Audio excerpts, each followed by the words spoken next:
ओम शांति। आज 13 फरवरी 2025। आज बाप दादा के अनमोल मधुर महावाक्य सुनते हैं। मीठे बच्चे, बाप जो है जैसा है उसे यथार्थ रीति जानकर याद करना, यही मुख्य बात है। मनुष्यों को यह बात बहुत युक्ति से समझानी है।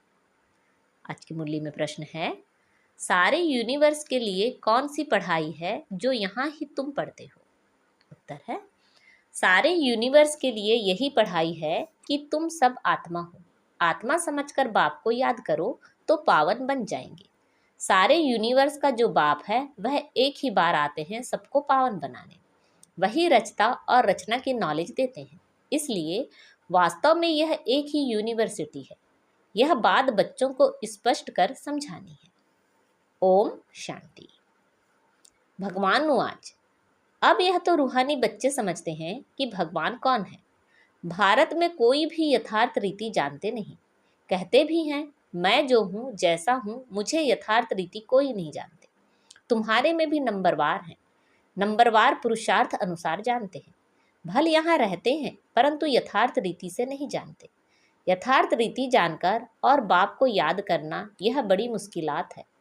भल बच्चे कहते हैं कि बहुत सहज है, परंतु मैं जो हूँ मुझे निरंतर बाप को याद करना है। बुद्धि में यह युक्ति रहती है, मैं आत्मा बहुत छोटा हूँ। हमारा बाबा भी बिंदी छोटा है। आधा कल्प तो भगवान का कोई नाम भी नहीं लेते हैं। दुख में ही याद करते हैं, हे भगवान। अब भगवान कौन है यह तो कोई मनुष्य समझते नहीं। अब मनुष्यों को कैसे समझाएं, इस पर विचार सागर मंथन चलना चाहिए।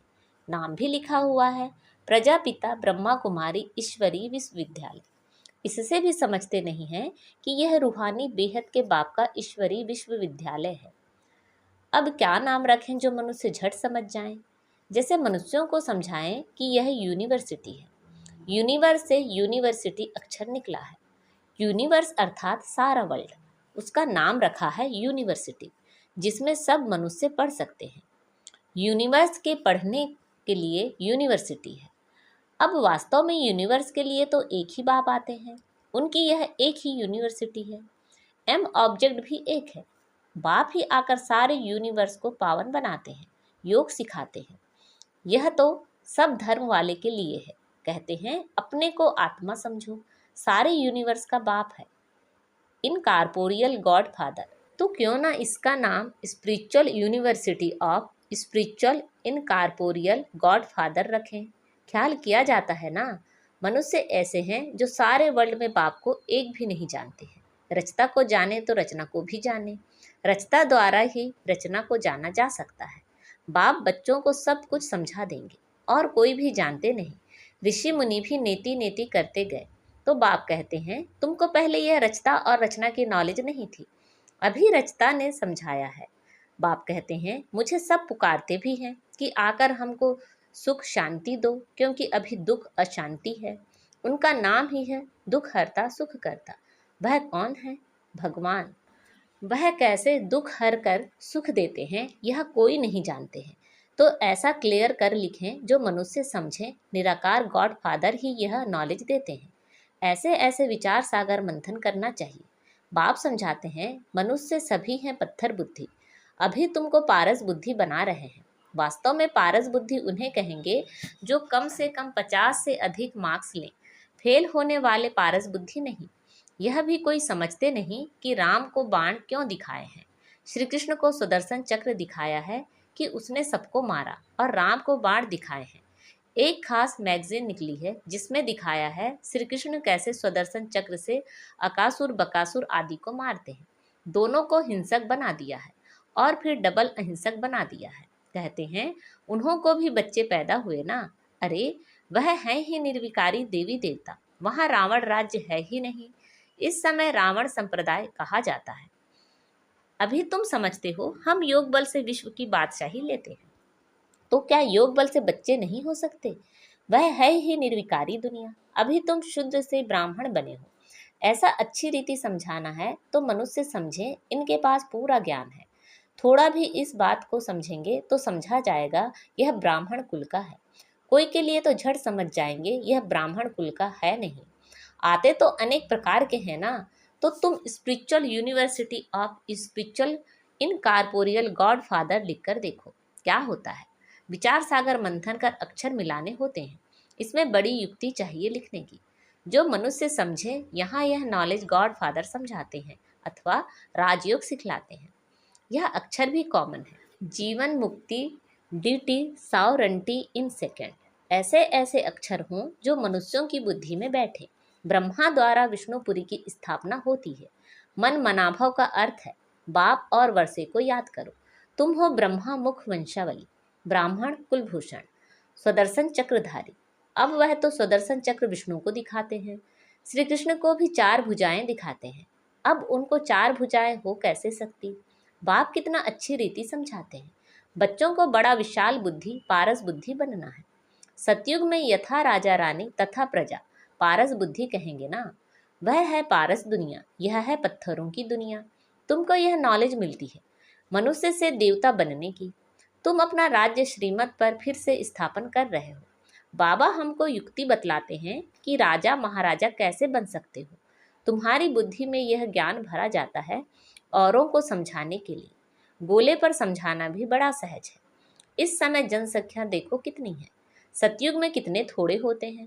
संगम तो है ना, ब्राह्मण तो थोड़े हैं। ब्राह्मणों का युग ही छोटा है। ब्राह्मणों के बाद हैं देवताएं, फिर वृद्धि को पाते हैं। बाजोली होती है ना, तो सीढ़ी के चित्र के साथ विराट रूप भी होगा, तो समझाने में क्लियर होगा। जो तुम्हारे कुल के होंगे उनकी बुद्धि में रचता और रचना की नॉलेज सहज ही बैठ जाएगी। उनकी शक्ल से भी मालूम पड़ जाता है कि यह हमारे कुल का है या नहीं। अगर नहीं होगा तो तवाई की तरह सुनेगा। जो समझू होगा वह ध्यान से सुनेगा। एक बार किसी को पूरा तीर लगा तो फिर आते रहेंगे। कोई प्रश्न पूछेंगे और कोई अच्छा फूल होगा तो रोज आपे ही आकर पूरा समझकर चला जाएगा। चित्रों से तो कोई भी समझ सकते हैं। यह तो बरोबर देवी देवता धर्म की स्थापना बाप कर रहे हैं। कोई ना पूछते भी आप ही समझते रहेंगे। कोई तो बहुत पूछते रहेंगे, समझेंगे कुछ भी नहीं। फिर समझाना होता है, हंगामा तो करना नहीं है। फिर कहेंगे ईश्वर तुम्हारी रक्षा भी नहीं करते हैं। अब वह रक्षा क्या करते हैं सो तो तुम जानते हो। कर्मों का हिसाब किताब तो हर एक को अपना चुकतू करना है। ऐसे बहुत हैं, तबीयत खराब होती है तो कहते हैं रक्षा करो। बाप कहते हैं हम तो आते ही हैं पतितों को पावन बनाने। वह धंधा तुम भी सीखो। बाप 5 विकारों पर जीत पहनाते हैं तो और ही जोर से वह सामना करेंगे। विकार का तूफान बहुत जोर से आता है। बाप तो कहते हैं बाप का बनने से यह सब बीमारियां उथल खाएंगी। तूफान जोर से आएंगे, पूरी बॉक्सिंग है। अच्छे अच्छे पहलवानों को भी हरा लेते हैं। कहते हैं ना चाहते भी कुदृष्टि हो जाती है, रजिस्टर खराब हो जाएगा। कुदृष्टि वाले से बात नहीं करनी चाहिए। बाबा सभी सेंटर्स के बच्चों को समझा रहे हैं कि कुदृष्टि वाले बहुत ढेर हैं। नाम लेने से और ही ट्रेटर बन जाएंगे।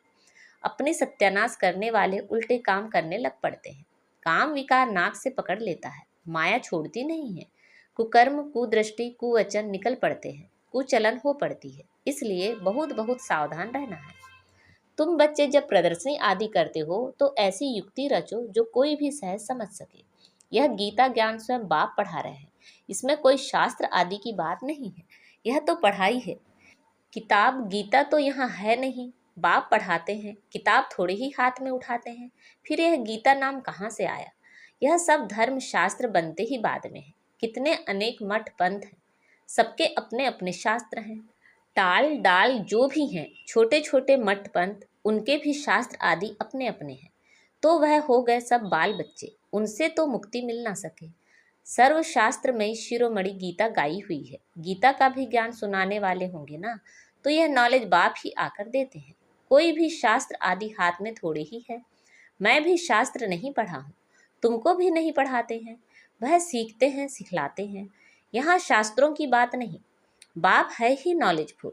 हम तुमको सभी वेदों शास्त्रों का सार बतलाते हैं। मुख्य है ही 4 धर्मों के 4 धर्मशास्त्र। ब्राह्मण धर्म का कोई किताब है क्या। कितनी समझने की बातें हैं। यह सब बाप बैठ डिटेल में समझाते हैं। मनुष्य सब पत्थर बुद्धि हैं, तब तो इतने कंगाल बने हैं। देवताएं थे गोल्डन एज में, वहाँ सोने के महल बनते थे, सोने की खानियाँ थी। अभी तो सच्चा सोना है नहीं। सारी कहानी भारत पर ही है।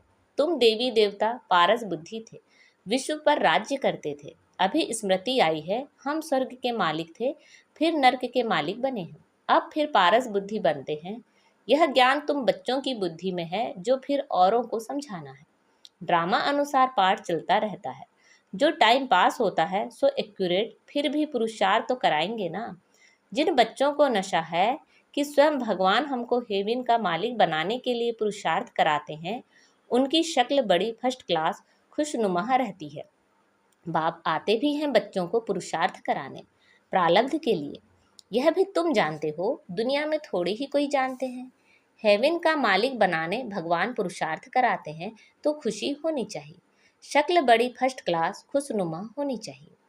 बाप की याद से तुम सदैव हर्षित रहेंगे। बाप को भूलने से ही मुरझाइश आती है। बाप और वर्षे को याद करने से खुशनुमा हो जाते हैं।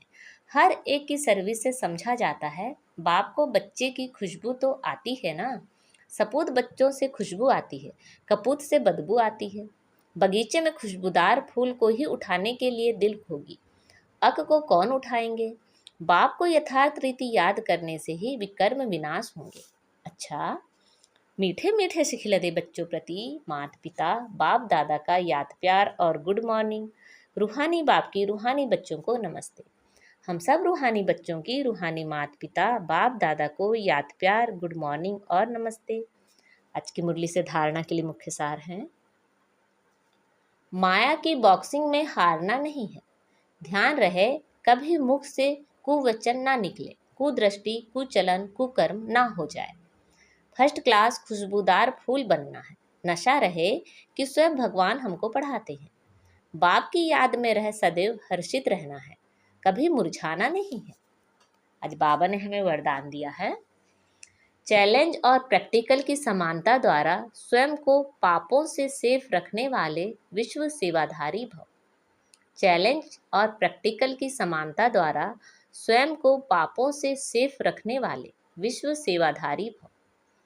आप बच्चे जो चैलेंज करते हो, उस चैलेंज और प्रैक्टिकल जीवन में समानता हो, नहीं तो पुण्य आत्मा के बजाय बोझ वाली आत्मा बन जाएंगे। इस पाप और पुण्य की गति को जानकर स्वयं को सेफ रखो, क्योंकि संकल्प में भी किसी भी विकार की कमजोरी, व्यर्थ बोल, व्यर्थ भावना, घृणा व ईर्ष्या की भावना पाप के खाते को बढ़ाती है। इसलिए पुण्य आत्मा भव के वरदान द्वारा स्वयं को सेफ रख विश्व सेवाधारी बनो। संगठित रूप में एक मत एक रस स्थिति का अनुभव कराओ। आज का स्लोगन है, पवित्रता की क्षमा चारों ओर जलाओ तो बाप को सहज देख सकेंगे। पवित्रता की क्षमा चारों ओर जलाओ तो बाप को सहज देख सकेंगे। अच्छा, अवक्त इशारे। एकांत प्रिय बनो, एकता और एकाग्रता को अपनाओ। प्रत्यक्षता का झंडा लहराने के लिए सिर्फ 2 शब्द हर कर्म में लाना। एक सर्व संबंध, संपर्क में आपस में एकता, अनेक संस्कार होते अनेकता में एकता, और दृढ़ता, यही सफलता का साधन है। कभी कभी एकता हिल जाती है, यह करे तो मैं करूं, नहीं। आपका स्लोगन है, स्व परिवर्तन से विश्व परिवर्तन, विश्व परिवर्तन से स्व परिवर्तन नहीं। अच्छा, ओम शांति।